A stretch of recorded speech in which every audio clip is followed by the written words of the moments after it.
दिया। बस वही है कि मन का खेल है। अब एक ने मन को पकड़ लिया, एक ने छोड़। जैसे होता है ना बंदर, उसने पहले तो क्या कर दिया, जैसे बर्तन बंदर पकड़ने वाले क्या करते हैं कि एक जैसे एक बर्तन है उसको गाड़ देते हैं, उसमें चने वने डाल देते हैं। अब बंदर क्या करता है कि ऐसे हाथ ऐसे घुसा देता है, और जब घुसाता है तो ऐसे करके घुसा देता है पतला करके। अब पकड़ जब वो निकालता है तो मुट्ठी उन सामान को पकड़ लेता है, और पकड़ लेता तो मुट्ठी वो उसकी भारी हो जाती है ना। तो वो जो जितना उसके अंदर वो रहता है घुसने वाला ढक्कन, अब उसका हाथ बड़ा हो जाता है। अब वो निकलता, उसको ऐसा लगता है मुझे किसी ने पकड़ लिया। अब वो कूद फाद करता है कूदता है वो। अब उसको ये अक्ल ना कि तो इसको छोड़ दे तो मुक्त हो जाएगा। अब वो छोड़ नहीं पाता। अब वो मदारी आता है, उसको डंडा लगाता है और उसको जो है कैद कर लेता है। तो ये माया भी ऐसी है। माया क्या करती है, तुमको बहलाने के लिए वो ये संसार का चीज़ों को बहलाने का।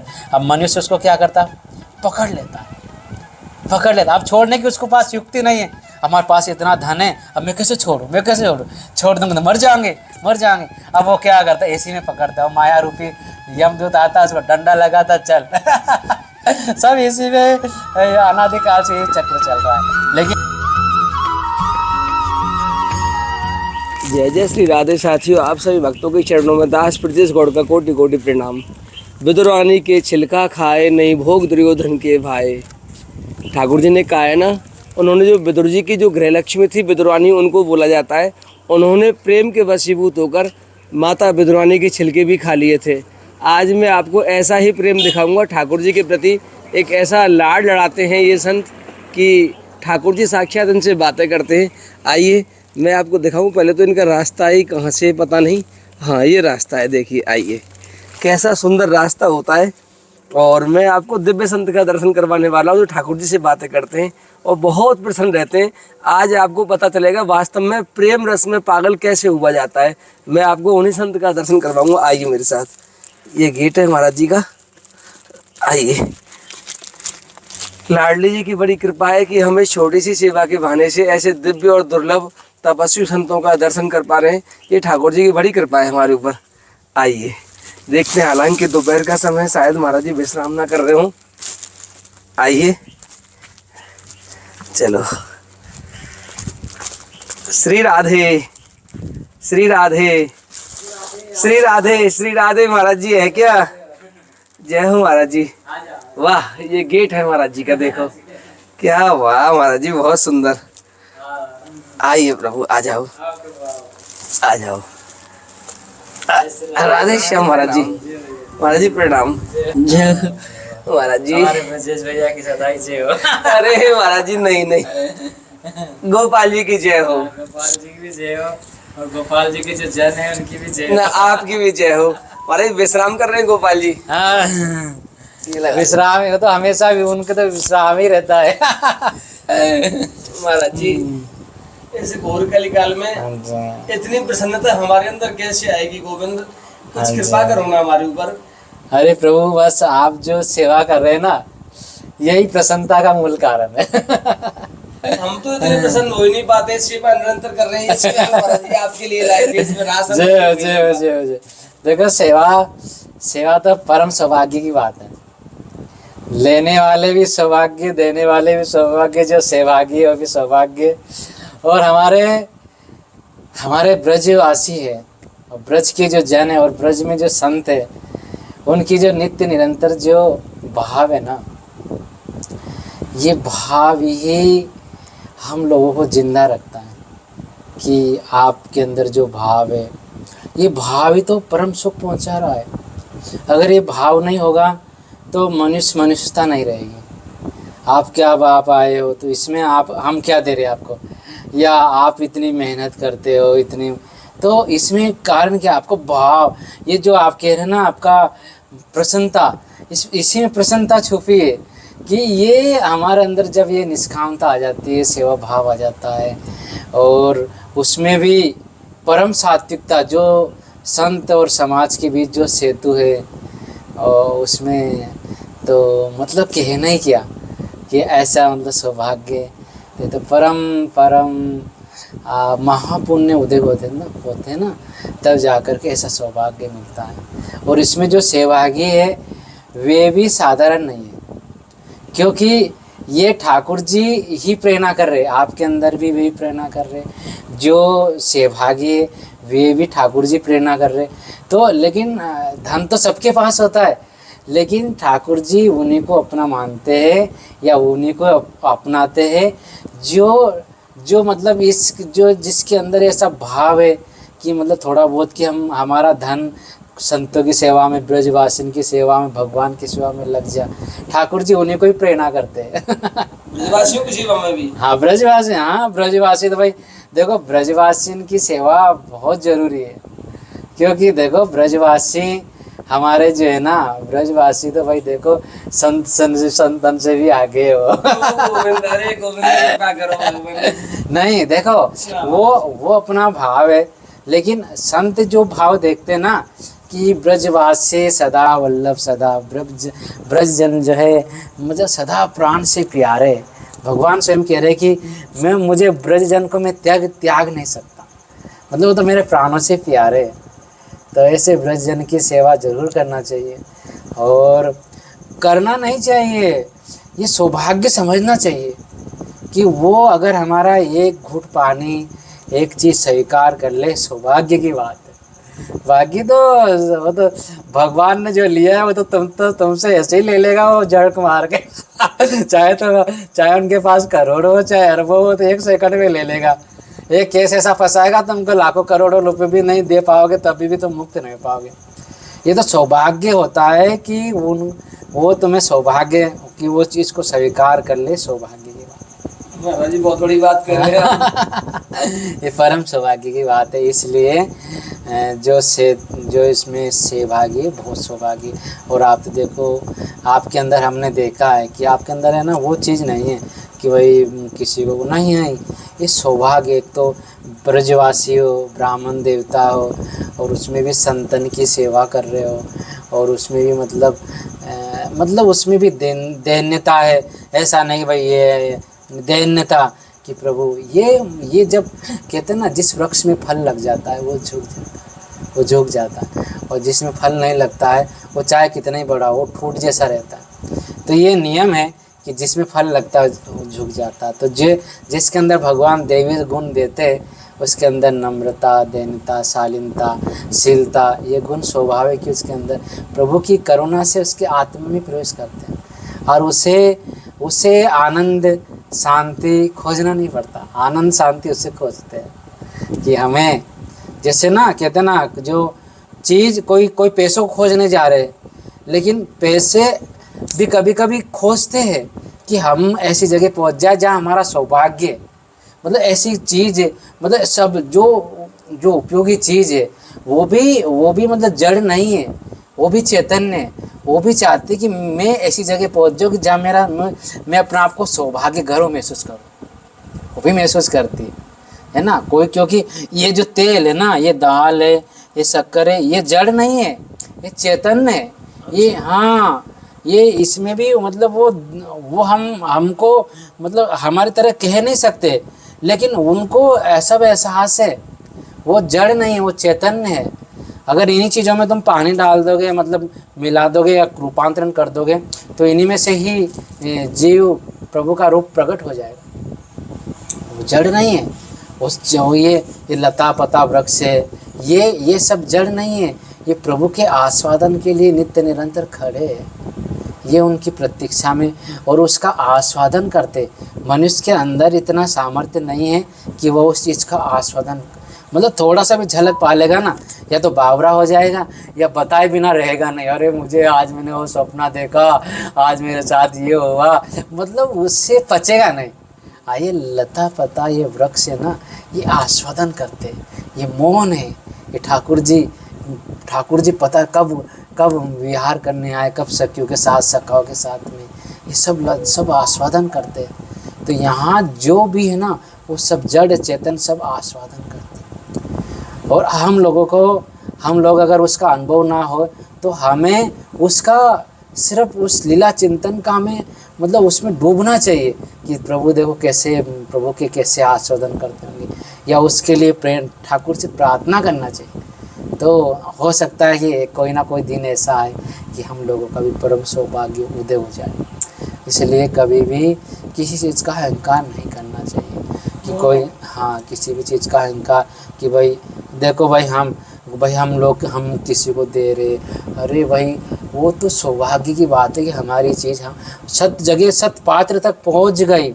नहीं, अगर वही चीज़ अगर कुपात्र तक पहुंच जाएगी, तुम भी नरक में जाओगे और लेने वाला भी नरक में जाएगा और देने वाला भी नरक में जाएगा। और वही चीज़ अगर सत पात्र के पास पहुंच गई तो लेने वाला का तो वो तो परम सौभाग्य है, देने वाला का परम सौभाग्य है कि जब तक वो चीज़ रहेगी या जब तक उसका अस्तित्व रहेगा, उस देने वाले का भी, उसको भी ब्याज सहित उसको अनंत गुना परमात्मा, मतलब प्रकृति का नियम है ये कि जो चीज़ आप दोगे, जिसको दोगे, सतपात्र को देखो, सतपात्र ही वही अनंत गण होकर आपको प्राप्त होगी। कुपात्र को दोगे वही चीज़ कुपात्र के द्वारा भी अनंत गुना होकर के बुराई के रूप में आपको मिलेगी। ये चीज़ है। आप बेले कहीं भी चले जाओ दे करके, अगर वो गलत जगह उपयोग हो गई तो उसका दंड के भागी दोनों ही बनेंगे, लेने वाले देने वाले। और सतपात्र की जगह चली गई तो उसके पुण्य के भागी, चाहे वो पुण्य आत्मा कहीं भी बैठा रहे, वो सेवागी बनेगा, पक्का बनेगा। सतपात्र कैसे पता लगेगा कि वो है कि नहीं सामने वाला? हाँ, अब देखो कुछ तो बड़ी बड़ी रूप में दिख ही जाता है। जैसे मान लो गौ माता है, संत है, कुंवारी कन्या है, गरीब ब्रजवासी है, या जो भी, मतलब जहाँ आवश्यकता लगे कि भाई तुम्हारे आंखों के सामने उसका सदुपयोग हो रहा है तो आपको पता चल जाएगा, हाँ मेरी चीज़ का उपयोग हो गया, है ना। अब मान लो वही चीज़ हमने दे दिया, किसी को बांट दिया, है ना, कोई दारू पी रहा है, कोई उसी चीज़ को बेच करके कुछ भी दुरुपयोग कर रहा है, तो फिर वो जगह कुपात्र जगह चली गई, है ना। तो फिर उसका हमें, मान लो जैसे पिता की संपत्ति है, पिता के पुत्र है, वो पुत्र को पुत्र निकल गए, है ना। पिता के सामने ही पिता को पता है कि मेरे बच्चे कुपुत्र है, मेरी संतान सही नहीं, दारू पी रही है, और उसको पता है कि मेरा धन ये नाश कर देंगे। तो उस पिता को चाहिए कि उस संपत्ति को जो सदुपयोग करे अपनी आंखों के सामने, तो उसका कल्याण होगा। अगर वो उसको मोहवश उनको देके जाएगा तो उस पिता का भी कहीं ना कहीं अधोगति जरूर होगी। इन चीज़ों का ध्यान रखना बहुत ज़रूरी होता है। और वही चीज़ अगर सतपात्र को दे, अगर पुत्र कुपुत्र है तो धन काहे को संचय, वो पुत्र सुपुत्र है तो धन काहे को संचय, है ना। अगर पुत्र कुपुत्र है तो तुम्हारा धन ऐसे बर्बाद कर देगा, वो पुत्र सुपुत्र है तो वो जो है वो कहीं भी हो, हाँ, वो तो भाई भगवान का जिसको सुपुत्र है तो वो तो कहीं भी कर लेगा, है ना। तो ऐसा है कि अगर हमको हमारे लगे कि हमारी संपत्ति का गलत उपयोग हो जाएगा तो वो जो बुद्धिमान है वो अपने आंखों के सामने उसका सदुपयोग कर जाए। ये सबसे बुद्धिमानी है, और वही उसको अनंत गुना होकर के भगवान उस दोबारा या जन्म ले तो मिलेगी, अगर ना ले तो उसको जो है उसका पुण्य आत्मा का तो भागी है ही। महाराज जी ऐसा भी कहते हैं कुछ लोग, मुझे नहीं पता वो सत्य है कि आप ही बताओगे ये बात, तो कुछ लोग ऐसा कहते हैं कि हमें तो दान देने से मतलब वो क्या कर रहा है वो जाने, वो भोगेगा, हम तो दान दे रहे हैं हमें तो पुण्य मिलेगा। ये सोच कहाँ तक ठीक है? हाँ जी, नहीं वो तो सही, गलत भी है सही भी है। अब सही इसलिए है कि वो कम से कम दे तो रहा है, गलत इसलिए है कि भाई क्या गलत है और क्या सही है भगवान कह रहे हैं, शास्त्र प्रमाण है। तुम क्या सही कर रहे हो क्या गलत कर रहे हो, ऐसे थोड़ी ना कि हर चीज़ उठपटांग तुम अपने मन से ही उसको सही मान लोगे। शास्त्र प्रमाण है कि शास्त्र क्या कह रहा है। हमारे शास्त्र कह रहा है कि कुपात्र को दी हुई चीज़ के दोनों ही सहभागी बने, दोनों का सर्वनाश हो सकता है। हाँ, दोनों ही। जैसे मान लो तुमने 500 रुपये दे दिया, उसने जाके दारू पी लिया, है ना, तो वो देने वाले को भी उतना ही पाप लगेगा जितना कि पीने वालों को लगेगा, देने वालों को लगेगा। वो मान लो हमें आपने 100 रुपये दिया और हम सिनेमा देखने चले गए, है ना, तो वो दोनों का दुरुपयोग हुआ। हम कुछ भी गलत काम कुछ भी गलत काम दोनों को भोगना पड़ेगा, दोनों को भोगना पड़ता। दोनों का सर्वनाश होगा एक तरह से ही तो। हाँ, दोनों का ही होगा अगर कुपात्र को दे दिया जाए तो। हाँ, कुपात्र दे दी। शराब पीकर हिंसा कर रहा है, वो चोरी कर रहा है। इसीलिए यही तो सावधानी है। इसीलिए तो हम लोग सत्पात्र को क्यों ढूंढते, इसी सत्पात्र। जैसे मान लो आप हमारे पास, आप मोटे मोटे तौर पर तो ये तो जानते हो कि बेचारे भजन कर रहे हैं, है ना, भजन कर रहे हैं, और कोई मतलब उटपटांग काम तो नहीं कर रहे है, तो खाएंगे या कोई किसी को खिला देंगे, है ना। हाँ, तो ये तो प्रत्यक्ष में दिख रहा है ना। मान लो गौ माता है, गौशाला है, हम वहाँ देखे गए, है ना, तो दिख तो रहा है गौ माता की कहीं ना कहीं चारा भूसा आएगा, सेवा होएगी, है ना। तो जो लगे, जो आपको लगे कि हाँ ये ऐसा हो, सही हो रहा है, तो वो आपके दिख रहा है आपको। अगर आपको ऐसा लगे कि गलत हो रहा है, तो वो फिर भी आपको मोहवश आपको उसका कर रहे हो, तो वो गलत है, गलत है। उसका कुछ भी नहीं होगा। महाराज जैसे आपने अभी कहा था कि इस पूरे ब्रज 84 कोष के अंदर, हाँ जी, यहाँ जड़ कुछ नहीं है, सब चेतन है। हाँ, ऐसी दिव्य दृष्टि हमें कब प्राप्त होगी और कैसे प्राप्त होगी महाराज जी? क्योंकि ये वास्तविकता है, यहाँ सब राधा कृष्ण के अलावा दूसरा कोई है ही नहीं। देखो प्रभु, हम लोग कलयुग भगवान, मतलब कलयुग में ना सेवा का महत्व, दान का महत्व ही सर्वश्रेष्ठ है। हाँ, और इसी से ही हमारे चित्त की शुद्धि होती है। चित्त की शुद्धि होने पर ही हमें, जब कहते ना, जब हमारा दर्पण स्वच्छ हो जाता है, निर्मल हो जाता है, तो उसमें प्रतिबिंब सही होता है, सही दिखाई पड़ता है। ऐसे जब हमारी आत्मा, हमारा अंतःकरण जब निर्मल शुद्ध हो जाएगा, तो उसमें वह चीज़ स्वाभाविक कि उसको विश्वास हो जाएगा। जो चीज़ कहेगा शास्त्र, संत कहेंगे, जो भी कहेंगे कि भाई हाँ ये चीज़ ऐसी है, तो उसको तुरंत विश्वास हो जाएगा, हाँ ये सही है। तो विश्वास ही फलदायी, विश्वास ही तो फलदायी होता है। हमें पता, जैसे हमने कह दिया कि भाई नहीं, आप ठाकुर जी की लीला होती है, आपने विश्वास कर लिया, और विश्वास के बल से आप लता पता को आलिंगन कर रहे हो, उनसे प्रेम मांग रहे हो, तो वो कृपा कर देंगी। ये तो लास्ट में तो कृपा ही काम करेगी ना। लेकिन वो कृपा भी कब काम करेगी? जब तुम्हारा विश्वास होगा। क्योंकि अगर विश्वास नहीं होगा तो उसका आस्वादन कैसे करोगे? बिना प्यास लगे अगर आपको कोई पानी देगा तो आपको पानी का आस्वादन कैसे होगा?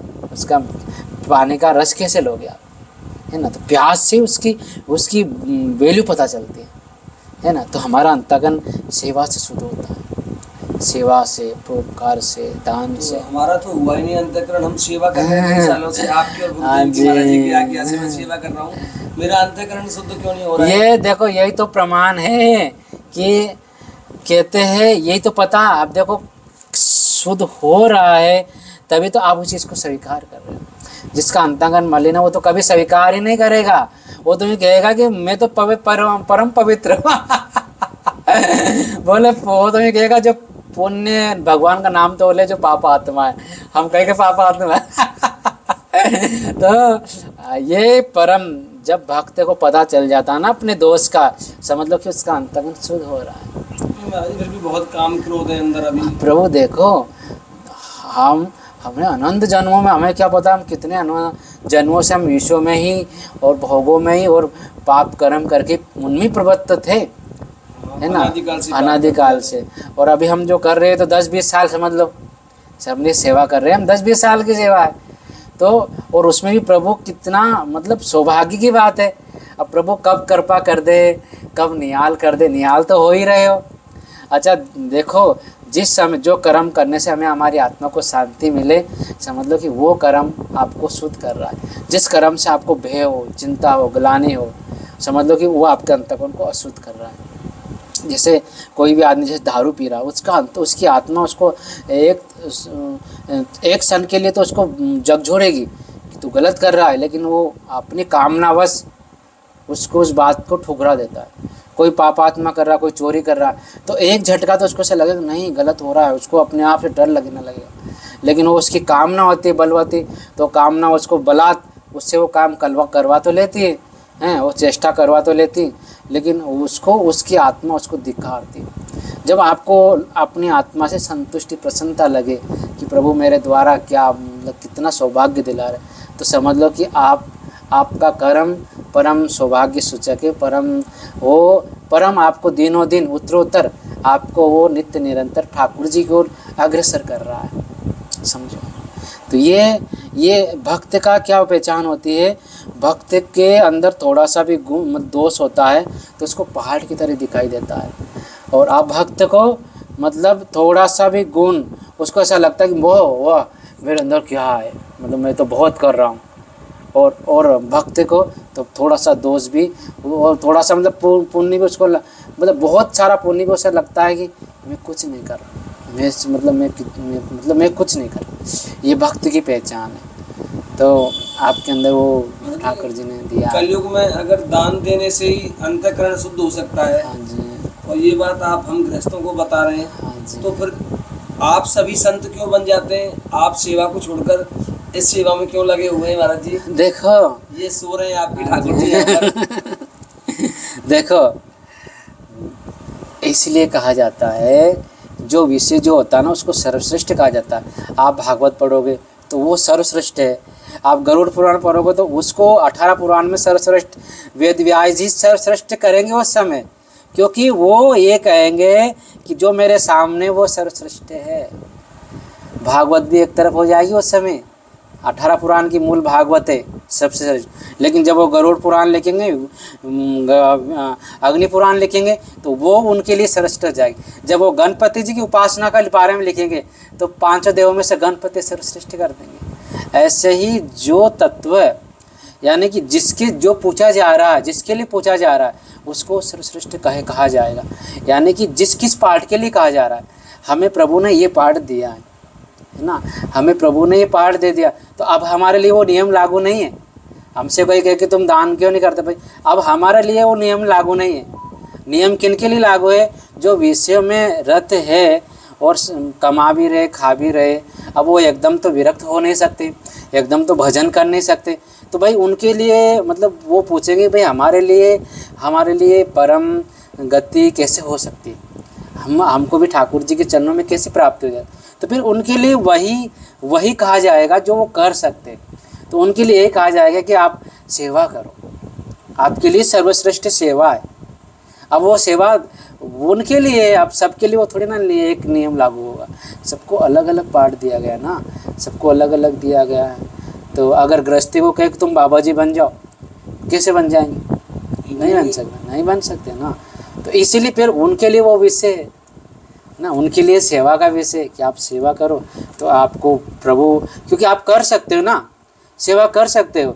मान लो आप भगवान की कृपा से आप 20,000 कमा रहे, तो हमारे शास्त्र में कहा है कि 10%, शास्त्र लिखा है, शास्त्र कह रहा है कि 100 रुपये में से 10 रुपये आप उसको आप शाम को दान करो, देखो आपकी आत्मा को शांति मिलेगी, कहीं जाने की जरूरत नहीं है आपको। 100 रुपये में से आप 10 रुपये भगवान संतों की सेवा में, गौ माता की सेवा में, गरीब की सेवा में, दान की, अन्न क्षेत्र से जहाँ भी जो उपयोगी लगे, आवश्यकता लगे, वहाँ अपने आंखों के सामने उसको आप भूखे को एक रोटी खिला के देखो, आपकी आत्मा को तुरंत शांति मिलेगी। हैं, कुत्ते को एक रोटी, बंदरों को कुछ खिला के देखो, मतलब किसी को भी आवश्यकता जहाँ भूखे, तो देखो आत्मा को शांति मिलती है। हम ये कार्य करते हैं रोज।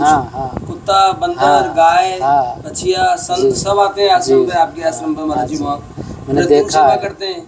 लेकिन फिर भी चित्त में काम, क्रोध, लोभ, मोह असर खूब भरे हुए महाराज जी, मैं देख रहा हूँ, क्रोध आता है। हाँ, देखो भक्त की यही तो पहचान है कि अब वो जो है ना, क्या हो रहा है, वो जो पहले से जो रखी चीज़ है ना, पहले से गोदाम में भरी हुई है, अब वो क्या है, जो आप इधर से सत्कर्म कर रहे हो तो वो जो भरी हुई चीज़ है वो निकल रही है, तो निकल रही है ना, तो वो अपना क्या है, अस्तित्व जो गंध होती है ना, वो छोड़ के जा रहे हैं। तो हमेशा लग रहा कि अरे हमारे अंदर काम है, क्रोध है, लोभ है, हम इतना ही कर रहे फिर भी क्यों, तो वो समझ लो खाली हो रहे, वो जा रहे, लेकिन जाते समय क्या होता है कि वो अपना प्रभाव देखे जाता है। कोई भी चीज़ जब नष्ट होती है तो जैसे आप लकड़ी को जलाओगे तो पहले जलेगी, पहले वो जल के फिर वो अपना क्षीण हो जाएगी। ऐसे ही जब हम हमारे अंदर से वो विकार जब नष्ट हो रहे, जल रहे, तो वो हमें थोड़ा सा तपा के तो है, तो थोड़ा सा मतलब वो करेंगे। उस समय क्या, उस समय धैर्य रखो, उस समय प्रभु से प्रार्थना करो, तो वह चीज़ जो है वो चीज़ निकल जाएगी। और कभी कभी तो ये काम क्रोध लोभ हमारे लिए बहुत बड़े मित्र भी है। ऐसे हैं कि मान लो देखो, अगर मान लो ये ना हो तो हम लोग शरणागति नहीं कर पाएंगे। है ना, कि भाई देखो अगर हम हारेंगे नहीं तो हम प्रभु को कैसे दे पाएंगे। यशोदा मैया जब रस्सी से बांधने लगी लाला को, तो लाला पकड़ में ही नहीं आए। तो जब हार गई, लाला भाई तुम बात मान ले भाई, अब मैं थक गई। तो तब मैं लाला ने देखा कि मैया तो बिल्कुल थक गई, तो लाला कह ले मैया बांध दे मैया बांध दे। ऐसे ही जब हमको लगे कि प्रभु हम हमारी बस की बात नहीं, प्रभु हम नहीं, हमारे बस की बात नहीं, काम करो लो भी आपकी माया प्रबल है, तो भगवान कहते हैं कि मेरी शरण में आ जाता है ना। मरी माया बड़ी दुष्कर है, मम माया दुरत्या मामे प्रपदंते माया में ताम त्रंतते, है ना। मेरी माया बहुत बलवान है, लेकिन जो मेरी शरण में आ जाता है वो मेरी माया। तो हम भगवान के शरण में होते कब है? जब हम हार जाते हैं, है ना। हारता तभी तो आदमी ऊपर हाथ करता है, जब तक नहीं हारेगा तब तक तो भाई वो देखो जो पैसे वाले, देखो किसी के जब विपदा आती है तो संतन के पास जाएंगे, भगवान के पास जाएंगे, कहीं किसी के पास जाएंगे, कोई मारा, कोई हमको बचा ले, कोई हमको बचा ले, तो क्या। और जब तक वो सुखी था तब तक तो कहीं नहीं जा रहा था, किसी के पास कोई मतलब नहीं था उसे। और जब कोई आपत आई, विपदा आई, अरे प्रभु बचा लो, भगवान बचा लो, भगवान, कोई सिद्ध पुरुष वहाँ जा, प्रभु बचा लो, तो वो क्यों कि उसको लगा कि अब हमारे बस की नहीं रही, अब तो हमें साल सजा हो जाएगी, है ना। ऐसे ही जब ये काम क्रोध लोग है ना, ये हमें क्या करते हैं, ये हमें शरणागति दिलाते हैं कि प्रभु हमारे बस की नहीं है। तो ये कभी कभी हमारे लिए परम हितैषी भी है ना, परम मित्र है ना, प्रभु की ओर ले जाते हैं, है ना। जितना जीव हारेगा उतना ही प्रभु जी अपना हमारा अहंकार है ना वो गलेगा, बर्फ़ की तरह है अहंकार, है ना। जितना जितना भगवान नाम की ताप इस पर लगेगी उतना ही संतन की सेवा परोपकार दान पुण्य की इसका ताप लगेगी, तो ये क्या करेगा, वो अहंकार रूपी जो बर्फ है पिघलता जाएगा और पिघलते पिघलते वो गंगा यमुना माता में मिल करके वो परमात्मा रूपी समुद्र में लीन हो जाएगा भाई। तो यही वो जो हमारी आत्मा है, वह आत्मा अहंकार आत्मा से मिल के परमात्मा में लीन हो जाएगा, उस महा आनंद में खो जाएगा। तो इसलिए सभी भगवान के बनाए हुए हैं, बस हम उनको सदुपयोग आ जाए उन चीज़ों को करने का। बाकी प्रकृति ना आनंद के लिए बनाया भगवान ने, किसी को दुख देने के लिए बिल्कुल नहीं बनाई प्रकृति। आनंद खेलो तुम, मेरी प्रकृति से आनंद लो, लेकिन मनुष्य ना उलझ जाता है, संग्रही बन जाता, संग्रह ये मेरा। तुम देखो तुम अपनी चीज़ों को बांटने लग जाओ, प्रकृति तुमको इतना आनंद देगी कि तुम उछलते रहो, लेकिन मनुष्य क्या है, अपने संग्रह करता है, हाँ, इसीलिए उससे भय चिंता हो जाती है और खुल जाए। अब संतन आनंद क्यों लेता है, वो अपने को अपना दरवाजा खुला रखता है। महाराज जी हमारे तोड़ देते हैं, नई कोई वस्तु आई पहले उसे तोड़ते हैं हमारे महाराज जी।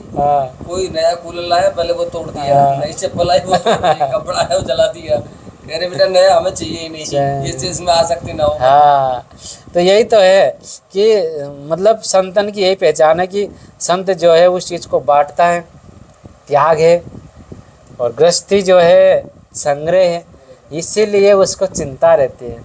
मनुष्य तो दोनों ही हैं, कोई संत के कोई विशेष वो नहीं लगा है, वो भी भगवान ने उनको भी बुद्धि दिया, इनको भी बुद्धि दिया। बस वही है कि मन का खेल है। अब एक ने मन को पकड़ लिया, एक ने छोड़, जैसे होता ना बंदर, उसने पहले तो क्या कर दिया, जैसे बंदर पकड़ने वाले क्या करते हैं कि एक बर्तन है उसको गाड़ देते हैं, उसमें चने वने डाल देते हैं। अब बंदर क्या करता है कि ऐसे हाथ ऐसे घुसा देता है, और जब घुसाता है तो ऐसे करके घुसा देता है पतला करके। अब जब वो निकालता है तो मुट्ठी सामान को पकड़ लेता है, अब पकड़ लेता तो मुट्ठी उसकी भारी हो जाती है ना। तो वो जो जितना उसके अंदर वो रहता है घुसने वाला ढक्कन, अब उसका हाथ बड़ा हो जाता है, अब वो निकलता, उसको ऐसा लगता है मुझे किसी ने पकड़ लिया, अब वो कूद फात करता है कूदता है वो। अब उसको ये अक्ल नहीं कि तो इसको छोड़ दे तो मुक्त हो जाएगा, अब वो छोड़ नहीं पाता। अब वो मदारी आता है, उसको डंडा लगाता है और उसको जो है कैद कर लेता है। तो ये माया भी ऐसी है, माया क्या करती है, तुमको बहलाने के लिए वो ये संसार का चीज़ों को बहलाने का। अब मनुष्य उसको क्या करता, पकड़ लेता। अब छोड़ने की उसको पास युक्ति नहीं है, हमारे पास इतना धन है, अब मैं कैसे छोड़ूं, छोड़ दूंगा तो मर जाएंगे। अब वो क्या करता है, इसी में पकड़ता है, वो माया रूपी यमदूत आता है, उसको डंडा लगाता, चल सब इसी में अनादिकाल से ये चक्र चल रहा है। लेकिन जो कोई समझदार संत आएगा, कोई बुद्धिमान आएगा, वो बताएगा बेटा तो इस मुट्ठी को छोड़ दे, जैसे तूने मुट्ठी घुसाई थी ऐसा ही, ऐसे ही हाथ को निकाल। वो युक्ति बताएंगे तब तुम मुक्त हो गए, आनंद हो गए। तुम खूब खाओ उसको, थोड़ा थोड़ा निकाल के खाओ, ज़्यादा मुट्ठी बांध के मत खाओ। अगर तुम ज़्यादा संग्रह करोगे तो फंस जाओगे। यही माया का खिलौना। जो लोग ज़्यादा, अब उनको चिंता क्यों होती, संग्रह करते हैं। भगवान की बनाई हुई चीज़ पे निर्भर रहे तो सब कुछ आनंद ही आनंद है। सब एक दूसरे का सहयोग करे, सब एक दूसरे का भला करे, तो प्रकृति में कहीं आनंद है ही, मतलब दुख है ही नहीं। आनंद ही आनंद है, सुख की सुख की, शांति शांति। लेकिन मनुष्य क्या करता है, हज़ारों आदमी का अकेला ही समेट लेता है। और बेचारे जो हज़ारों का हक है वो बैठे और उसने अकेले न दबा लिया। अब यहीं उसे शोक चिंता घेर लेगी। अब उसको अपनी चीज़ों की सुरक्षा करने का भय बना रहेगा, कोई खा ना जाए इसका भय बना रहेगा, कोई मुझे मार ना दे भय। तो वो भय जो है भोगों में ही भय छुपा हुआ है। इसलिए कहा गया है कि वासना न जीर्ण वही में जीर्ण, वासना जीर्ण नहीं हुई, मैं ही जीर्ण हो गया। भोगा ना भुगता वही में भुगता, भोगों ने मुझे नहीं भोगा, भोग नहीं मुझे भोग लिया। मैंने भोगों को नहीं भोगा, भोग नहीं मुझे भोग लिया। हाँ, तो ये अनादिकाल से जीव सोचता कि हम भोग लें, भोगों को भोगा नहीं, भोग नहीं तुमको भोग लिया। यही अनादिकाल से सेवा मेरे लिए। सेवा बस यही है कि आप लोग जो है संतन की सेवा करो। देखो हम लोगों के पास तो आते, बहुत लोग आते हैं, जो गरीब लोग हैं, जो गरीब संत है, गरीब जहाँ तुमको आपको सेवा देके उनकी करो। ठाकुर जी कृपा से हमारे पास तो राधा रानी की बहुत कृपा है। कोई संत आपको ऐसा दिखता है जिसको रहने खाने की समस्या हो, आप मुझे महाराज जी निसंकोच आज्ञा कर देना। जरूर। ठीक है महाराज जी जी सौभाग्य। जी। हाँ जी, राधे श्याम।